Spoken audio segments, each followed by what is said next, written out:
Welcome back to another Automotive Artistry podcast. It's been a long time. It's been a very long time. So the last episode was, 2 months ago? I think March. Oh, it was a while. It was cold out. Was it really? Yeah. It was a really long time. Yeah, it was. And we kind of owe a little bit of an explanation because we kind of just fucking sent it off. Well, we took some time there to figure out what we were doing. I mean, wrong in some way. Not wrong, but like, I guess what we were doing with like camera equipment, shit like that, kind of figuring out how we can make it better. So, I mean, we got a new camera. We did. Finally got an FX30. So that's what is filming me right now is an FX30. So that is super cool. I'm excited to have that. Not just the A6400 anymore. You still got your A7 IV. So we got two beautiful cameras. Yeah, two very beautiful cameras. I mean, the quality, as you guys probably saw in the last YouTube video, immaculate. It's just gonna get better. We still fucked up some things, especially with my camera. We fucked up a lot. Well, that was because we never actually recorded anything with it. So, it's S-Log 3 on that.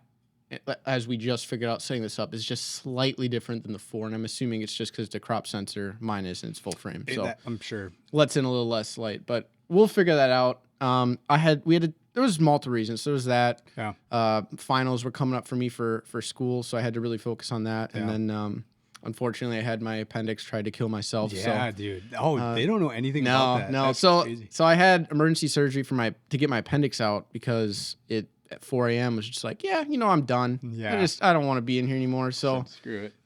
Got really, really, really close to potentially bad situation. Yeah, but we got it out in time, which I'm really happy. But recovery from that and combine that with college and the time I missed, there wasn't any time to edit or anything. But we are back now. I'm so excited. I'm so hyped. It's the season's officially started. Yeah. That's what's crazy. So, I mean, we were going to film some reels today, but today we went to Genesis. What is that? The Genesis Impact Sports. It's a shooting range over here in Little Yeah, so they had a Cars and Coffee this morning that we went to, and man, was that a good... I mean, I was impressed. Yeah. The GR Corolla, that was a big one. A GR Corolla in Appleton. Blew me away. Never would have guessed. You could tell it was new because the inside still smelled. Smelled like a new car. I'm going to forget Rebecca's M4 there, and then Lars's M2. Mm-hmm. You know, Dale's Supra. It was a good turnout. Really good turnout. Yeah. I was impressed. And then we went to 0 to 60 after that. Saw the F40 LM. Again, which most people don't even know. It's our weekend little reset. We get to sit in the presence of it. It's a good place. An R8. GT4. Couple Corvettes. Yeah. And of course the old 911s. Oh my God, yeah. And then just the stuff that they rebuild, like that one Porsche, the blue one. Dude, such a cool place. 0 to 60 garage is. If you have an old Porsche and you want it restored and you got money to spend, you got to go there. Yeah. You have to go there. Places, it's and I said this today because that blue one that they were doing with the plaid, it's just like the quality. It's like, that's the closest. I mean, we've seen a Nine Meister. We haven't seen a Singer yet, but that's a Nine Meister is very close to Singer. But that stuff here in the Fox Valley area, the fact that that's being produced there is insane. Yeah. This shop is nuts. Yeah. Not really open to the public, but not really. It's you can stop by on a Saturday sometimes, I believe, but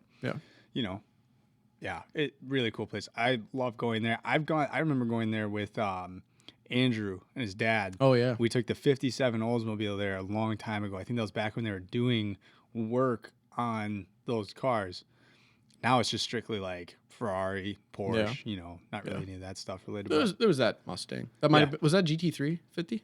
That was a GT. Yeah, that was the same one that was at Road America when I was shooting that AMG GTR that day. Oh, that was the one that was right across the street from it. Yeah, I remembered it.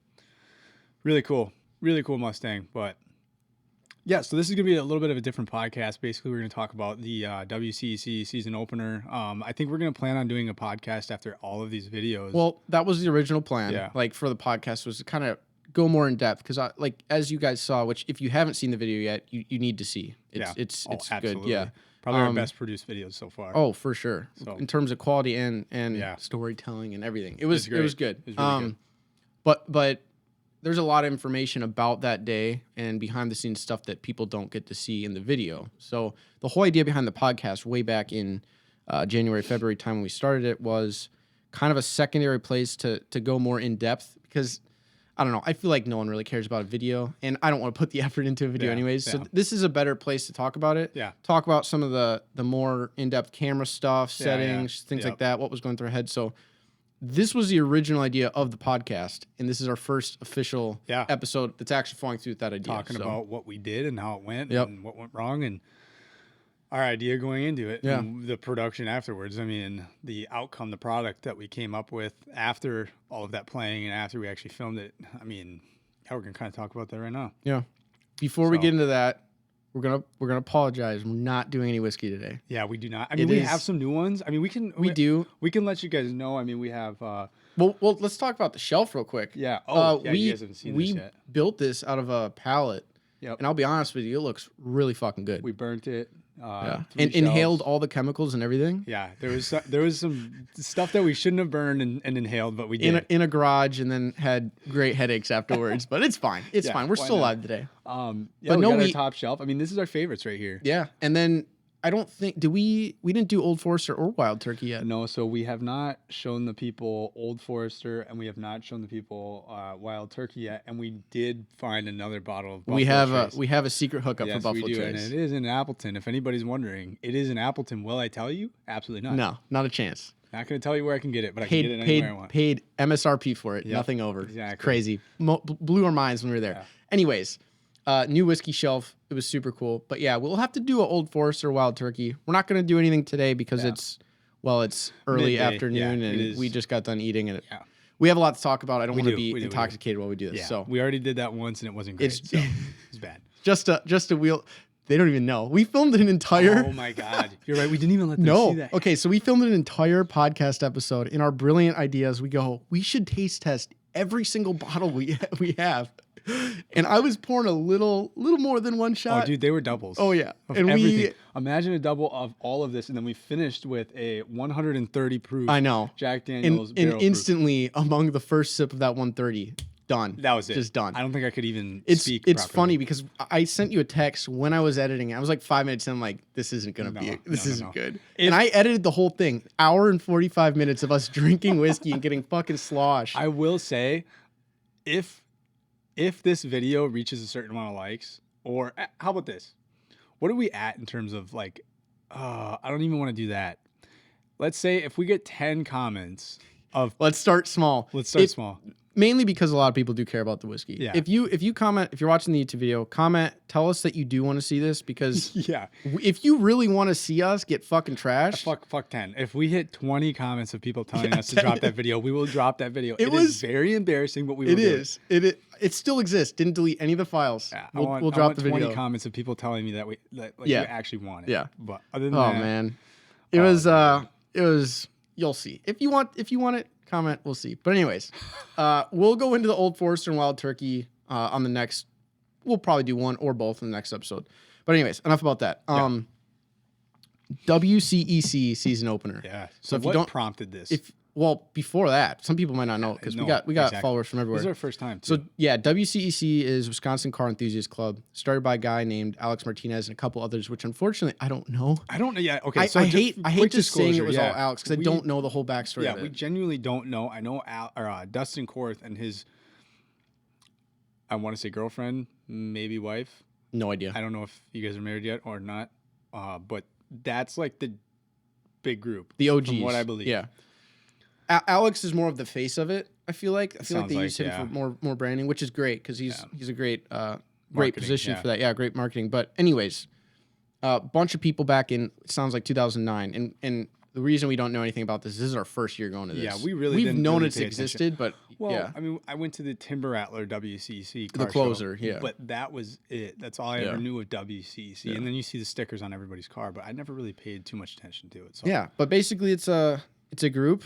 And they host these huge car meets, and like I said, we really didn't pay much attention to it. This is our first year that we've gone, and what did prompt this? Was it just that we saw it? I think it was the fact that last year we didn't get as much done. And what I mean by that is we had this idea to start this YouTube channel. We did it, but we didn't go to as many car shows as we wanted to. And we started late in the season. We did a lot of Road America shit, and that was pretty much it. But this year we saw the WCEC Season Opener, there was people at work telling me about this. Yeah. And then I remember you just saying like, we should definitely do this. Yeah. And I wasn't expecting it to be as big as it was. You weren't even going to go because you were going to schedule your tattoo on that day. Exactly. I wouldn't have been able to do it myself either. That would have been a nightmare. Well, now thinking about what we were able to do and how busy we were while we were there, people asking, hey, can you film my car? Can you get my, do this, do that, do that. It was definitely a 2-person job for sure. Yeah. So we decided to go, and originally my plan was, because I was going to go myself, and again, had no idea how big this was. All I saw was there was going to be 100 VIP indoor, 100 VIP outdoor. Didn't know anything beyond that. I assumed 200. 200 is a lot of cars. That's a lot of cars. And then I started slowly seeing on their Instagram the quality that they were letting in, and I'm like, dude, this looks a lot like Slammed Enough. It does. So it does. Anyways, my plan originally was I was going to go and I was just going to film a cinematic. It wasn't going to have any like lifestyle vlog type shit in it. It was just going to be cinematic of the cars, which is great because people do love that. And I really enjoy editing those and shooting those. But you kind of toyed with the idea of going, and then I told you to not do the tattoo, which you're going to do anyways, which is fine. Okay, but I pushed it off a little bit. If something comes up on the day that I've rescheduled it to, again, I will push it again and again and again. Yeah. Again. I don't need to get a tattoo, but I want to get a tattoo. For any of my tattoo motherfuckers out there, you know exactly what I'm talking about too. Like, it's just that therapy, man. But no, you switched, you moved it around, and then you ended up going. So then our plan changed to bigger video. Yeah. More of us in it. Personality. But still kind of have that cinematic, kind of like what we did with the Gatlinburg video. And like Gatlinburg, I think that style is a great direction for us. Yep, so you get some personality in there, but yet again, it's also a very movie quality video. Right. So we sat and talked, and then I said, well, I'll reach out and see if we can get in early, because the thing that we missed with Gatlinburg, and Gatlinburg was our first year too, is we showed up after everything was set up, after people were already there. We wanted to show up prior to that. So I reached out to Dustin. Dustin said, oh yeah, totally, you guys can come. Just show up at this time. We showed up 10 minutes late. We were a bit late, yeah. Yeah, but at that point, nothing really happened. I think it was just traveling down. What really happened was there was traffic when we didn't expect there to be traffic. That's fair, yeah. Getting in, there was so many cars there already, and we were like, fuck. So we actually missed the roll-in and the setup, which was the whole point of getting there. However, I wouldn't say that. We got like the back end of we got the roll-in. We got the cleanup or cleaning and everything. So that initial goal ended up happening. But anyways, reached out to Dustin. He said, yeah, we could come in early. So I wrote up a quick storyboard, designed the whole film, at least what I wanted to direction, which if you don't do that, you have to, man. Like we've winged, like a lot of our videos we've winged, like, and they've turned out fine, but not the cinematic ones. The reason Gatlinburg was good is because I sat for months and wrote that out. A ton of planning. And I'm not saying it was scripted. I'm saying I wrote out, I want the intro to be this, and I want it to end like what our intro did. I want it to end with a time lapse, fade to black, wake up, right? And if you don't do these things, you will find unless you're just a magical person. My mind can't manage that. Yeah. Exactly. But if you don't do these things, you will film so much shit in one day, and you'll go home and you will try to piece it together, and it just will not work. And then that's happened a couple of times. Yeah, it has. And the nice thing is because we did this, our actual clips in recording order were in the rough order of what the film was going to be. Exactly. So like basically I said, we're going to start out at your apartment and we're going to film a GTI really quick cinematic. It was like just enough to hook people. Perfect. And then, after the fact, I was like, oh, that'd be cool to do a little film roll thing. So I did that, transition into I'm not even going to call it a vlog. It was just quick talk. Like it was me, it was you going over, just enough personality to be good. So I knew that I wanted that, and I didn't want it to take too long. And then transition into arriving, do some scenery shots. And then I think I wanted to do a cleaning cinematic, and then my actual original plan was just cleaning cinematic straight into an event. Yeah. And that ended up not being the case, because then we ended up talking to people and actually recorded it, which is great. So the whole little meetup with Austin over by the pole with the VHS camera. Austin, man. We'll get to Austin in a second. You deserve your own shout out, guy. That was fucking nuts. But that whole little thing, I was like, after the fact, I looked at it and I'm like, based off how this is cut up, this would be a perfect time to drop that in. And it pulls your attention away from the cars just enough to go back to, this is an event about people getting together and talking, right? And then right from there, I went back into the cinematic, which I think worked really well. And then, of course, we wanted to get to the outside stuff. We didn't. We'll get to that in a minute. But then what we did end up getting was the headliner. I call them the headliner. They were right outside the front. So Alex Martinez's Ferrari and then his wife's M4. And oh my fucking God. I love his Ferrari. So photogenic. But her M4, the color in the sun. We were just talking about this because they were at the Cars and Coffee. And oh my God. It's insane. I don't know how. And it's an M4. So it's like naturally photogenic, but the aero done to it, the wheels are such the wheels, man. It's just so good, man. And it's like the perfect, because it looks, I think it has to be static. Yeah, it's static. I don't know why I'm even debating it's that. the most OEM plus. It's perfect height. Yeah, like you're not like that's too low. You're not. It's too high. You're not. It's rubbing. It's perfect. It's perfect, and the fitment is. And the rear. Oh my God, dude! I just can't. Yeah, you can't get over that derriere of that M4, man. She has an insane car, and I'm not a BMW person typically. Yeah. But dude, the way that the taillights and the wing and the God. rear bumper and the exhaust, the car is just beautifully done. I think that M4, they both have the same spoiler, the M4 and the M2. They look very identical. They might. That'd be cool. I think they are the exact same spoiler. That would be really cool. The fact that if they are, and I don't know, maybe it's a little bit different in length, but if it is the exact same spoiler and it fits the M4 well and the M2 well, that's crazy. Yeah. M2 or the Ferrari? Them too. Oh, you're saying Lars? Yeah, I'm talking about Lars. Oh, okay. It might be. Yeah. I mean, that was perfect. But no, so then I'm trying to follow the path here of the video. So then, we did the outdoor. Two outdoor ones. Subs, Cousin Subs, the Big Pickle. If Cousin Subs, dude, that guy was a legend. Show, going back every time. Dude, you gotta get the Big Pickle, man. And I'm talking about like either girth or length. Well, that's what he did. He asked. He said, "Do you want girth or length?" And I'm like, "Oh, for sure, girth." Dude, girth is where it's at for pickles. If you get a long pickle, you're wrong. You're wrong. Girth is where it's at. You got more juice. You get more inside. It's just you got to open your mouth wider. God damn it. Well, regardless, they were a great lifesaver for that day. So big time. We ended up. Based off of when we got there, when we left, we were there for about 8.5 hours. Mm-hmm. So it was a long day for us for a 5-hour car event. Well, we were there from 10 in the morning until about 7 o'clock at night. Yeah. Oh shit, so longer. We didn't leave that parking lot because we were the last people out. We were the last people out. Everybody left, and we were in the parking lot. Filming the outro still. Yeah, but anyways, we were so focused on recording that if Cousin Subs wasn't there, I think that whole day would have been terrible. We didn't have any food. It would have been terrible. I mean, we could go back to the Gatlinburg situation. We had no food, and it was just not a fun experience. No, your mood starts to go. You start to not be, lose interested. Sight of the vision. Yeah, and we were we got hot outside. The sun was beating down. It was pretty rough. But anyways, Cousin Subs came in clutch, and then we went and we filmed finished filming the inside cinematic, and then directly after was the awards. So then we went and I got beautiful clips of that award. In that time frame between the M4 and the Ferrari, after that, between the M4 and the Ferrari and the trophies, we were bouncing kind of back and forth from both of the buildings. Because for those of you who didn't go to the WCEC Opener, there were 2 buildings. Yeah. Which is mind-blowing in my opinion. And they were both filled. Outside venue, which is crazy. Yeah. With the DJ and food. Good music. Yeah, really good. It was just a vibe. Yeah. It was a I can't, and we said this in the video, I cannot believe that caliber of a car show occurred an hour from our house. Literally. Like the only other events that I could compare this to would be, it's different than the Import Expo in Chicago, and it's the closest to Gatlinburg that we've seen, minus the Gatlinburg scenery. It was just the people, the cars, the quality of everything, the respect of people. They weren't they weren't doing dumb shit. It was great. And we're talking about the show itself. Right.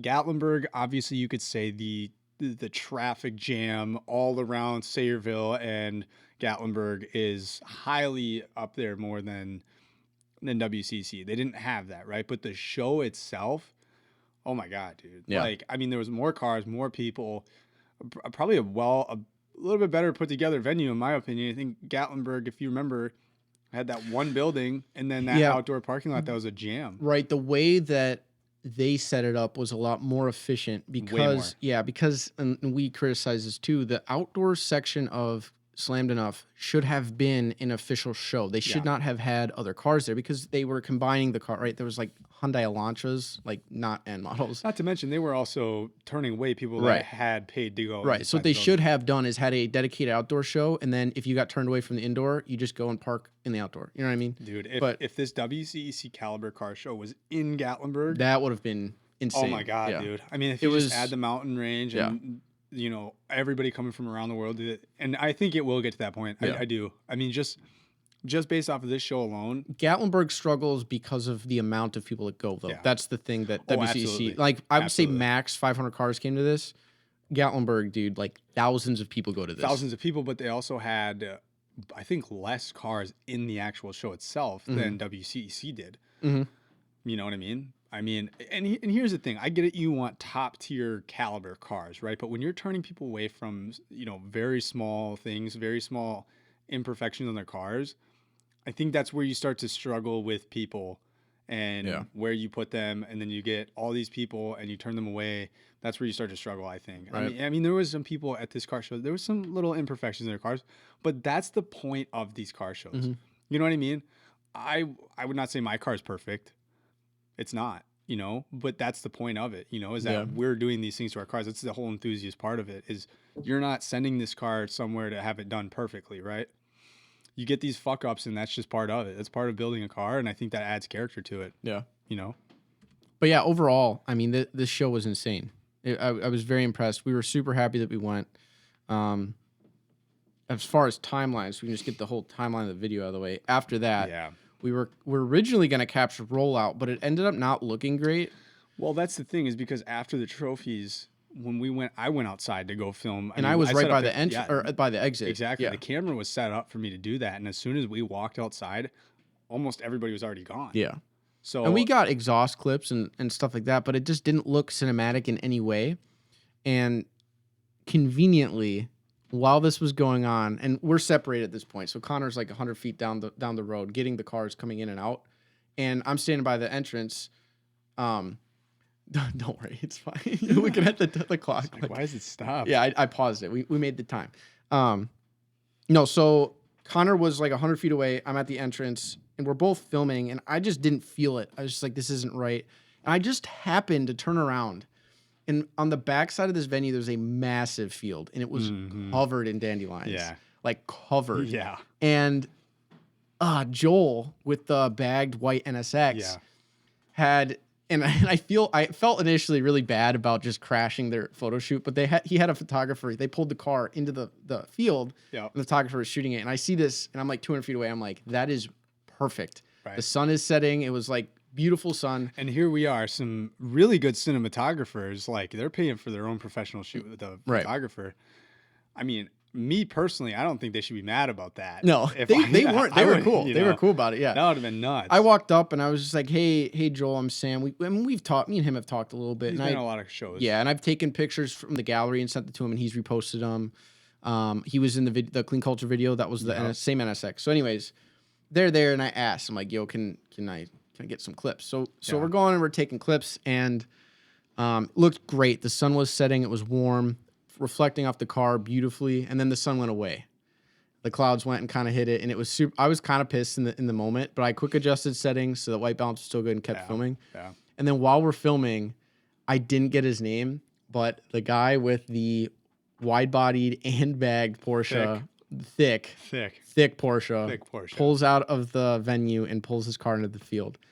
Now, that's my favorite manufacturer. Oh my God. And this thing was wide. Dude, very wide. Very wide. And he pulls up, and it was just picture perfect. And I'm literally through my mind when I'm thinking this, I'm just like, this is the end to the video. That has to be. I was like, I have to get this right. I have to get full. And you're still not over here yet. No, because so where I was is cars were leaving, and I filmed. We didn't put any of this in the video, which I'm grateful for, because I'm filming this, and then I see you over in a field of dandelions with an NSX and a Porsche, and I'm like, what the fuck am I doing over here? Well, I was trying to yell at you too, and everyone was like burning out of the way out, so you couldn't hear. Well, that's because I was filming them. They were all just like, oh, it's this stupid shit, and then I'm like, okay, this is just boring as shit. What the fuck am I? So I just quick ran over there because I couldn't waste the opportunity. And while this is happening, I'm just like, I cannot fuck this up. because this is the once end. in a lifetime. Yeah, for sure. Right. Well, I wouldn't say once in a lifetime. Well, but it doesn't happen often. No, that was too perfect. Yeah, way too perfect. I fucking sent it and got the highest quality. There's a couple clips that are a little fuzzy. I still included them because they look decent. Mm-hmm. There's some improvements to be made there. A lot of mine too. A lot of my little clips that I made a reel out of it, which I'll be finishing up hopefully today. A lot of that was just too dark. Yeah, just way too dark. And we'll get into. I'm gonna talk about settings too, but no, that was the end of the video then. Oh, Jesus Christ!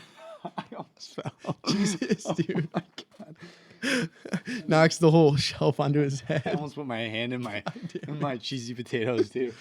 Oh man. No, that was the end of the video, and I think it was a perfect ending. I mean, minus that was the end of the cinematic, you know, and then we had our little outro, which I think was really nice, short and sweet. Total video length after all said and done was like 11 minutes, 10 seconds. And I was like, we were shooting for about a 20-minute video. Right. But I mean, Gatlinburg's a 20-minute video. Yeah. This wasn't 20 minutes. So I'm really happy with the length. It was short, sweet, captured a lot of stuff. I wish we could have gotten everybody's car. I mean, we could have, but we didn't have time.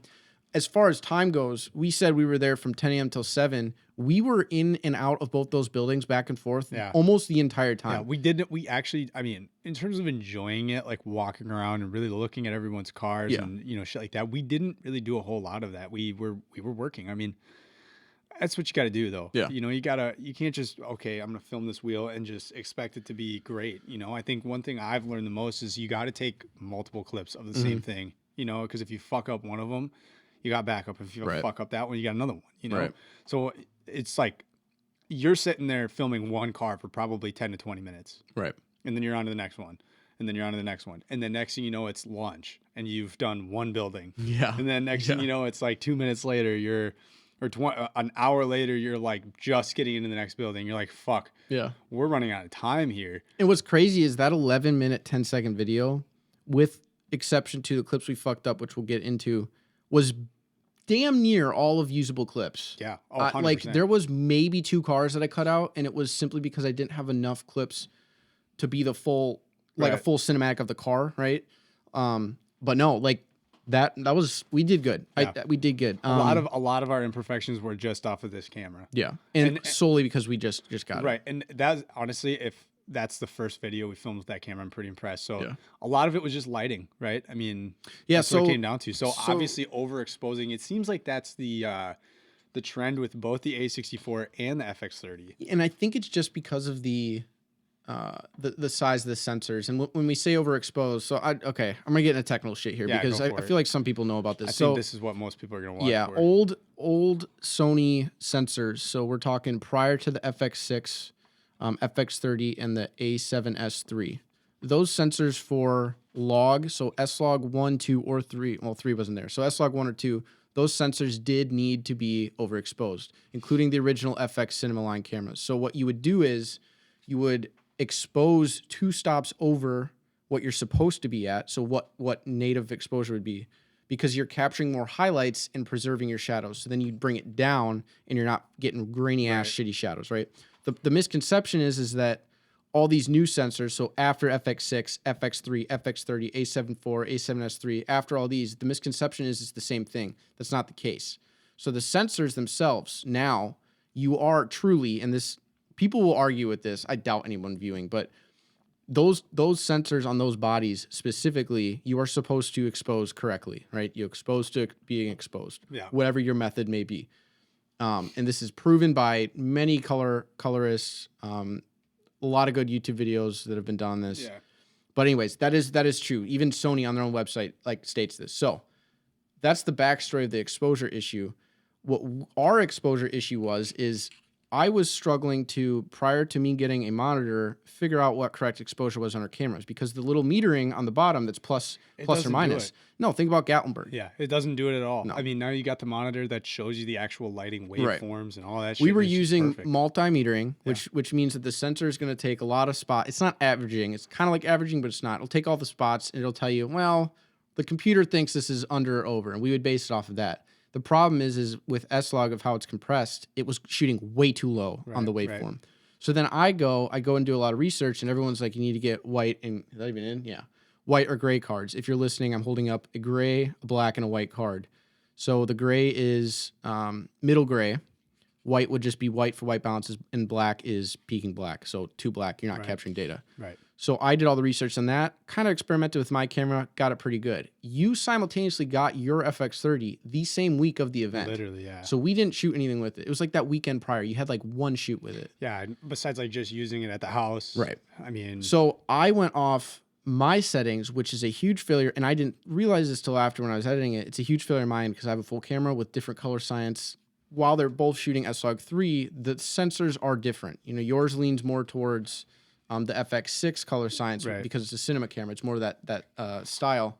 So what we ended up doing was we exposed using the gray card for 41 or 42, I forget what it is, percent middle gray, because that would put the band on S-Log right in the middle, okay?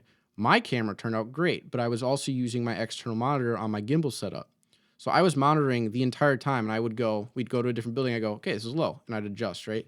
What I didn't think was just because we set your camera to correct white balance and correct exposure when we walked in the building doesn't mean it was the same in every single spot. Right. So like the biggest noticeable spots was when we went over to the green Porsche. Yeah. Your camera, it was in the corner, and there was only one light above it. Way underexposed. The only time where it came out really well was when there was some sort of window in the background or the garage door, when there was some extra light coming in. Right. Other than that, if I was just pointing at a wall and the actual lighting of the building was my only source of light, that's when it was fucked up. And the problem is when you view S-Log3 before it's brought into a Rec 709 color space, so when it's just straight in camera, it looked great. Right. Nice and sharp. Yeah, very. But S-Log is compressed, so you can't tell the difference between your highlights and your shadows because there's no contrast at all. So it looks great. But as soon as you bring it into a Rec 709, which is, for those of you who don't know, that's just a standard. Like, that's your base, like, essentially what it looked like in real life. You're bringing it out of log, which is a compressed, grayed out image, to colorful and normal. That's what you do before you color grade. Yep.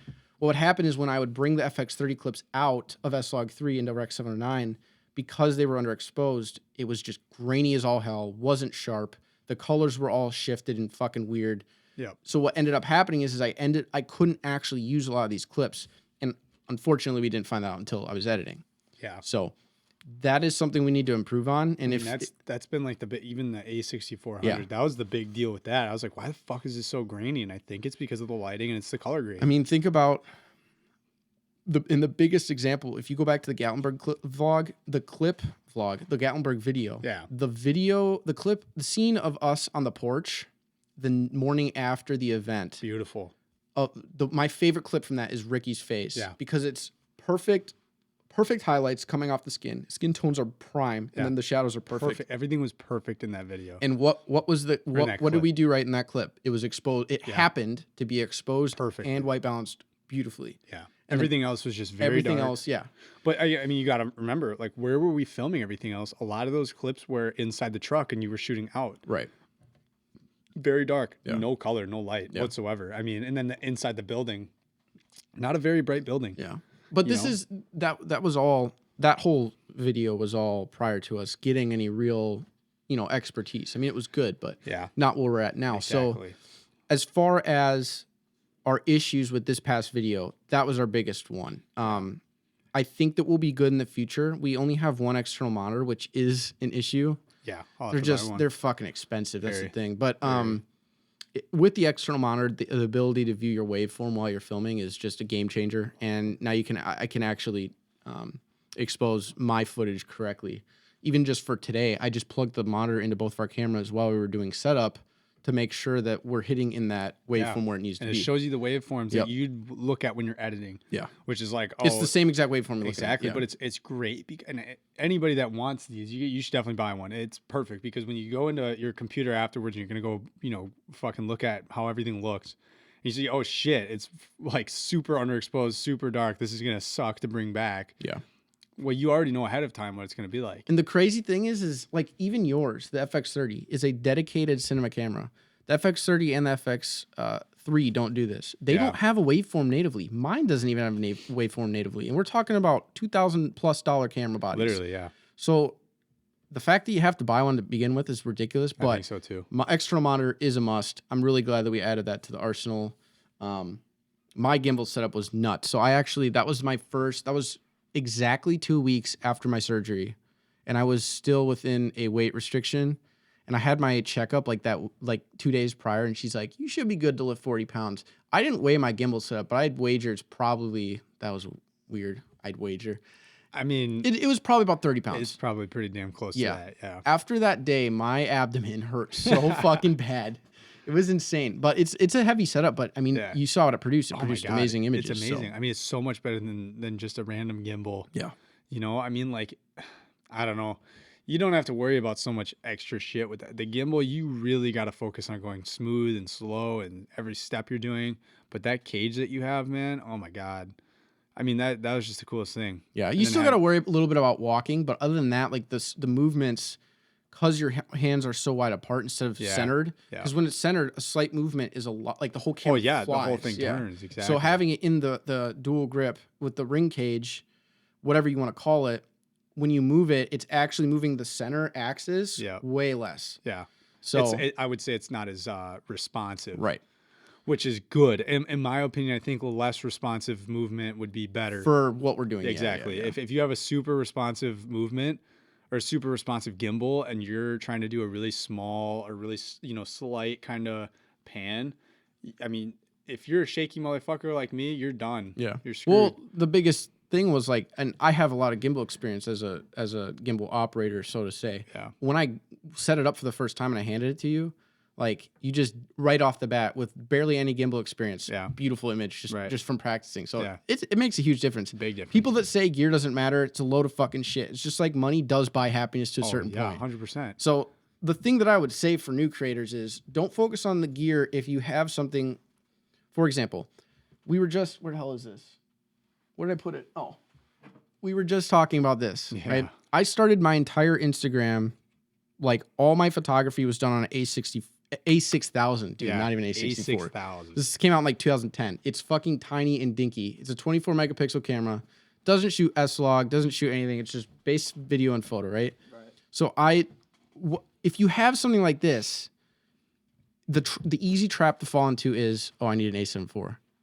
Yeah. Right? Yeah. So then you end up going dropping tens of thousands of dollars. But the same thing that I said with you is, if you can't master this first, you're just going to polish a turd and make a higher resolution fuck up video, right? So gear does matter to a certain extent, right? Like there's certain things that both of our cameras enable us to do, but if we're not talented and not skilled enough to do those in the first place, it don't matter. Yeah. You really have to be willing to learn. If you're not willing to learn, I mean, like this is my A64. This is the first camera I've ever bought in my entire life. I've never bought any. The only camera I've ever owned in my entire life is the one attached to my phone. And this I bought, not even a year ago now? This is the most confusing thing I've ever bought in my entire life. And I spent way more money than I ever thought I would on a camera. And I've never used a camera before. But it is so much information. And if you're not willing to learn, you're probably just going to get frustrated and throw it away or sell it. I mean, realistically, realistically, I think that's the first thing. Like, that's the first thing I thought of when I bought this. I will be honest. When I bought this camera, and I was like, "Oh my God! Like, what is that? What is that?" There's so many buttons. I know none. I still am very confused when I think about like switching the settings on this thing. Yeah. And I will say to anybody that wants to pick up a camera, you got to be willing to learn it, because if you're not willing to learn it and you're not going to be patient with it, you will want to sell it. I promise you. It's a very confusing thing. I still don't understand it. The FX30 is probably a million times more confusing than this one. And you just got to be patient with it. That's what it comes down to. Yeah. But yeah, you're right. I mean, don't expect the FX30 is, I would say, a little bit easier in terms of this one, but they both have the same issues that you need to fix, right? But like what you were saying, you can't just say, "Oh, well, I think I just need to go buy a bigger, better camera." Right. It's not that. You can produce a very, very beautiful image with this, and we've seen that. Unfortunately, I think it takes too much time, and it's way too much setting. That's my point. My point is it's capable of it, but it takes time. So what I'm trying to say is, yes, we have tens of thousands of dollars worth of camera equipment to make this shit. But what I'm saying is, don't fall into the trap of, because there was kids when we were there that were just like, they would come up to me talking about a gimbal setup. I'm like, bro, no, hold on this. Like I sold my whole entire dream was motorcycles for 9+ years. I sold everything to pursue this, right? So you can't just say, "Oh, I need to buy this." Like if you get like the gimbal that I'm currently the one. What is that? RC2, right? You could probably pick one of those up for about $250, $300 right now. It's like a 4 or 5 year old gimbal. Pick one of those up, A6400, right? Now, granted, you're in the thousands, but you could buy shit used, right? Yeah.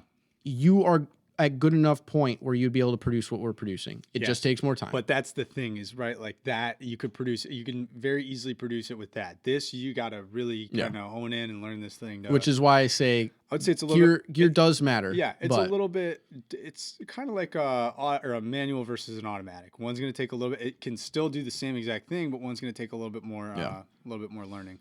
So. We got a little bit to go with the FX38 for sure. A64, I feel like we've tuned in. What the current setup is, mine's kind of that hybrid. The A7 IV shoots 422 10-bit S-Log 3, and it's insane. The quality that comes out of that thing, is nuts. FX30 dedicated video camera. So mine is photo and video, because I do both of that. Connor's more just video. Yeah, I'm definitely more of a cinematic. We transitioned the A60. God, I have hiccups like that motherfucker right now. We transitioned the A64 into kind of the vlog camera. And the reason being is it only can shoot 8-bit color, which you don't want to max anything above S-Log 2. So you can use S-Log 1 and S-Log 2, but S-Log 3 is a waste. S-Log 3 is what our main cinematics are on, so that's why we use these two cameras for that. Mm-hmm. So the A6400 is now our dedicated vlog or video.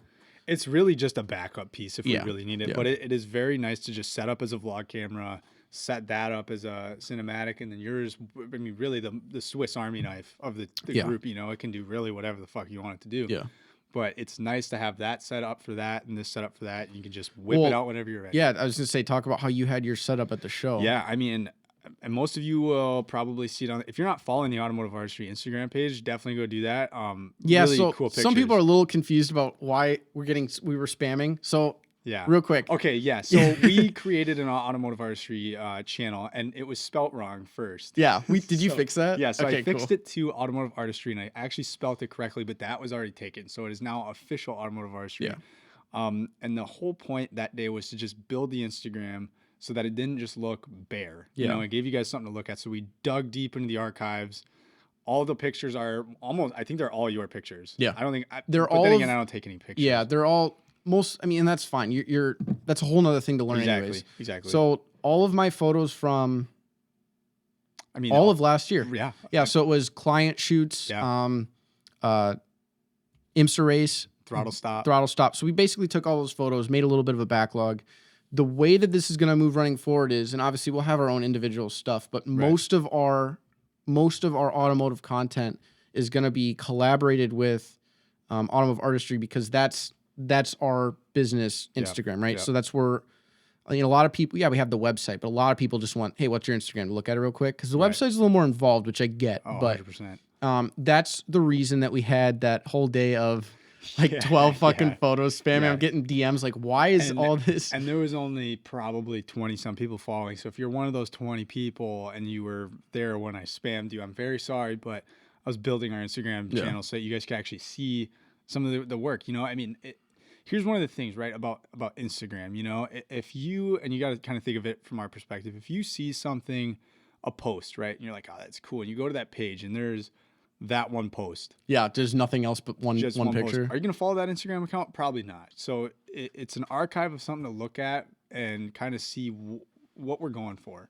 So, if you're not already following us on Instagram, please go follow us on Instagram. Yeah. I think you'll really love the images. A lot of those images were created with that lens that you are still dying to have. Dude, it's the Sony 7200 Mark II. It's fucking $2,700. I need it. Prime images, very high quality images. Oh my These are God. all pictures that Sam captures with his camera. So I don't know if we're gonna get to a point where actually never mind. I think majority of the reels are gonna be either produced by the FX30 or the A7 IV. So yeah, the first reel that's probably going to drop on the Instagram account is the, actually I shouldn't say it. Give them something to, go check it out for yourself. Yeah. You'll see. It's super cool. I can't wait to show you guys man. Why were we even talking about this? I don't know. I forgot. Oh, fuck. I know, dude. You started talking and I was like, fuck, how do Oh man, these are such you need so much focus. Oh to do yeah, this. Here we go. What my setup was, and that's why I went to Instagram. So if you want to know what my setup was, I'm gonna be putting a picture on the Instagram here very soon. It's a Polaroid that Austin captured of us. God damn it, Austin! And how I was running my setup for the Wisconsin. Oh my God, I was gonna say the gallery. I don't know why. The WCEC car show was. I had my vlog camera strapped around my neck. And I was filming with my FX30, and if I ever had to vlog anything, I was holding 2 cameras at once. Yeah, dude. You'll see that actually in the video too. Yeah, you will see that. Yeah, so in the video, the clip with there's 2 clips. The one of you filming the Porsche, and the one clip of you filming the BMW, the white one, or the white Porsche, I forget. Mm-hmm. You have the vlogger on your neck, and you're holding the FX30. Yeah, and then a product of that was when I was riding a skateboard. Yeah. What's Josh? Yeah. Joshua, right? Yep. Yeah.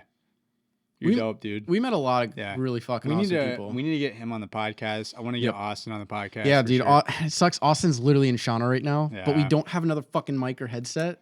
I don't know how we would do this. So we need to get another mic and a headset.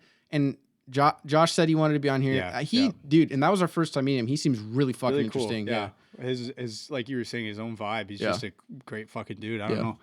Really creative too. That'd be great to have another creative mind and someone that's also in the space. A lot of what he said was very intriguing, like some of the work that he's done in the past. Yeah. I'd love to know more. Yeah, I would. That's super cool. Yeah, super cool shit. So and then Austin. Yeah, so shout out to that kid. Want to give? I mean, have we talked about? We talked a little bit. He actually DM'd me the other day. He just started listening to our podcast. Really? And the Let's Build a GT3 RS. We got a little tossed on that one. When we were building the GT3 RS, and for reference, Austin's 16. If he's on here, we will not be drinking alcohol. No, let's be very clear with that. I also want to say, if there's any parents that are listening to this right now, I'm sorry for my F-bombs. I'm so sorry. I'm trying to figure that out. It's just a part of my natural language. I can't not say enough. Military has ruined us, though. Oh my God, everything's ruined me, man. You know, this world is what it is. But no, so I met Austin at Clean Culture last year. We've talked about him on the podcast before. But it was really like light. I've just been kind of DMing him. Not kind of. We've been talking about photography stuff for a very long time. If he's had questions, I've tried to help him as best I could. But he was going to this, and we're like, we should meet up. So actually, he went and contacted them. He showed up early too. So we meet him there, like 20 minutes in. Yeah. And he shows up, and we just started talking. Kid's amazing, dude. He's so funny. It was all of the gear that he brought, man. He had like 3 backpacks. I swear to God. What does he call it? The Mamma Mia? Yeah, Mayumoto. I don't know. Some crazy expensive, super old, I believe Japanese film camera. Oh my God. So he's going around. We're using all this crazy equipment. He's taking film. Oh my God, the stuff that he got. Yeah. Was so unique, and I don't see. We said this last time on that episode of the podcast. You don't see anyone else doing this. No, you don't. Shit was insane. Like he got a Polaroid of us in front of the Ferrari, and it looks so cool. That's actually what the new YouTube thing or profile picture, whatever is. And then you'll see that on our Instagram too. But kid is nuts. We're out there filming the M4. And he like disappeared and rematerializes with a tripod and like a 60-pound film camera. Yeah, you'll see it in the video. Yeah. You'll see it. There was a point where he had just so much shit. And it's crazy. He's carrying everything. 16 years old, artistic as fuck, dude. Yeah, kid has vision and he knows how to do it. And the stuff he makes is just nuts. I refuse to believe that he's 16. It's got to be like I know, seriously. Like a 35-year-old and a 16. He made me feel like a dumb. He was asking me a lot of questions. And I think he thinks that I know a lot about cameras, but I really don't. I have no idea what I'm talking about. So he came up to me and asked me a couple of questions about, and I'm just like, man, I don't know how to I don't know how to answer that, man. That's awesome. I don't. He'll be in other videos for sure. He wants to come up this summer. I don't know how that's going to work with me being gone, but he wants to come up. He wants to do a shoot this summer. So he's also got a car show at his house that we have to make our way to. Yes, and that would probably be a video. Cinematic at a minimum, possibly a little more than that. But yeah, dude, kid's nuts. He really I think he pulled that video together. Like it kept not our spirits, but like our attitudes while we were there. Kept shit up. It was just like just the little shit he would do. Like when you were recording when I had the battery issue and he's like just awkwardly moving in and out of frame. I pointed the camera at him and he was like, "Are you pointing?" Like he just was very awkward in front of the camera. It was so funny. It was so great. And then that one scene we're standing over by the pillar. No, he tells me, he's like, hey, I got a VHS camera. And I'm like, a what? He goes, a full VHS camera. I'm like, go get it. And he goes, but I don't have a battery. I'm like, I look around, there's like pillars dispersed. I'm like, dude, straight up, just take your cord, plug it in, record, unplug it, go to the next one. So he goes over and he started doing that. Yeah, he literally did it. It's awesome. That was the coolest so shit cool. ever, man. Yeah, everyone was stopping and asking him about it. It was very, like I said, very unique. The really Polaroids for sure. Yeah. That was a good transition in the YouTube video. If you haven't seen the YouTube video, please go check it out. It's probably one of the best productions we've had so far. And specifically, if you could, if you notice anybody in there, like their cars or them, please share it with them, because unfortunately we didn't get everybody's info. No. We got a decent amount, but I can't get everybody's while we're there. So if you watch it and you know someone, please do us a favor and share it with them. Yeah. I wish we could have gotten everybody, but I'd love everyone to see footage of their car. But yeah, so WCEC, I mean, I think just to kind of I mean, what are we at for time here? Yeah, we're 52. It's a good time to cut it out. You know, I would just say, if you haven't gone to WCEC car show, I mean, any of them, the season opener in particular. I think do they only do two? Is it season opener, season closer? I think they do a bunch in between. The only ones I've ever seen on the website are the opener and closer. That's all I know. We can't say anything about the closer. Closer might be different. It's at a different venue. However, we will be going. Yep. I actually can't even commit to that. If I don't have military stuff, we will be going. It's a tough year. It is a tough year, but it's after this year, it's smooth sailing. So we're going to try to go to the closer. If you can go next year, that opener, like I've told so many people that didn't go, they went to like Automotion. I'm like, dude, you went to Automotion over that? I know. Okay, first of all, Automotion, I'm going to get this out of the way. And this go ahead. Make people. I don't care, because there's only one type of person. I think Automotion is. Hold on, let me say that without a stutter. I think Automotion is junk. Here's my issue with Automotion. Terrible. I'm sure it's a great time. Did you see the Ram with a dildo on the hood that crashed into two vehicles? That's just degeneracy. Like, what the fuck? My issue with Automotion. That is a Gatlinburg level event. Yes. And it's ruined by people doing being really dumb. stupid shit. There are people really that dumb. get Airbnbs there and stay in the woods. Yeah. It's literally Wisconsin's Gatlinburg, and people fuck it up. Yeah. All they're missing is a nice venue. Right. Everyone asked why we didn't go to that and get a video of that. What do you mean, I don't want to go film that. No. If you went to that, I have no whatever. I'm sure personal. it was a great time. Yeah. It's just the people that don't give a fuck and are doing dumb, illegal stuff, hurting other people, ruining the car scene as a whole. That's why Slammed Enough and WCEC is so important to us, is because the way that we view the car scene is a place for people to come together and talk about a passion that they have, right? And when you have people that are also there while you're trying to do that and they ruin it for you, and then, oh, guess what? You guys can't come back here as a venue next year. Yeah. That's what I don't like, and I don't want to affiliate myself with any of that. So exactly. That's our stance. Don't mean to offend people. No, but it's just, I mean, the thing is, most people get it. Yeah. Most people understand. I mean, Christ, before the event even started, I was seeing Facebook notifications of people like, hey, don't go down this road because cops are stopping everybody. It's like, why do you think cops are stopping people? Why do you think they are? Because, I mean, how rowdy does it get every time? Just calm the fuck down, you know? All right. Anyways, let's tie this back in. Yeah, one quick thing I do want to say for anybody that's stuck around this long, if you are planning on going to Gatlinburg, we are going to be there in October for the Gatlinburg Slammed Enough car show. And one thing that we would really absolutely love is any car. I mean... I would like, I should step back a second. Not any car, but if you have a really clean build and you really, really are passionate about it, you would absolutely love some twisties, rollers. We are looking for vehicles to do that. I'm looking for about 2 to probably 5, somewhere in that ballpark range, cars that we could do full cinematics, including rollers on, for our YouTube video. We would love if you could reach out to us. Obviously, we're going to have to choose if we want that car. The car has to fit our aesthetic, but I digress. That's what we're looking for the video. We need, I'd like 2 for the intro and 1 or 2 for kind of middle or end. And not even just the YouTube video. We're not just looking for this for our YouTube video. If you are looking for rollers. I'm saying I'd like that for our YouTube video. However, as far as content goes on there, if you want Instagram, pictures, videos, whatever. Reels, whatever you want us to create. Please reach out to us. It'd be easier if we could find out, sooner than later. I'm anticipating having people reach out while we're down there. They did last year. Yeah. But it'd be nice to at least have a couple before so I can fit it around. So we're gonna leave Wednesday, and then we're gonna be there till Monday. Yeah. So we will be there for a while. Pretty much over the entire event. Yeah.